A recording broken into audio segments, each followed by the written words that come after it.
Hi praise తలాడు ప్రభువైన యేసుక్రీస్తువారి ప్రశస్తమైన నామున CN కోట్లోంచి మీకు అందరికీ శుభములు తెలియజేస్తూ ఉన్నాను.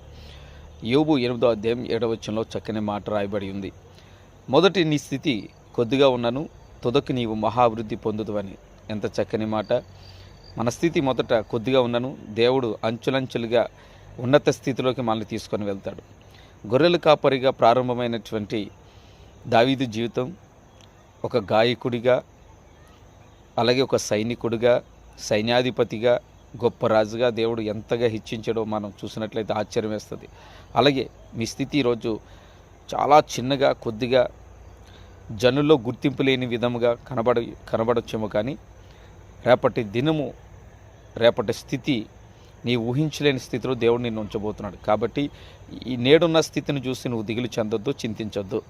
రేపటి స్థితి నీది గొప్ప స్థితి, ఉన్నతమైన స్థితి. కాబట్టి ఇప్పుడున్న పరిస్థితిని బట్టి నువ్వు బాధపడద్దు. రేపు గొప్పగా ఉన్నతమైన స్థితికి నిన్ను దేవుడు ఎదిగించబోతున్నాడు. కాబట్టి ఈ మాటలు వింటున్న నీవు దేవుని మీద విశ్వాసం ఉంచి ప్రార్థన చేసుకో. గొప్పోడు కాబోతున్నావు. గొప్పగా దేవుని ఆశీర్వదించబోతున్నాడు. May God bless you.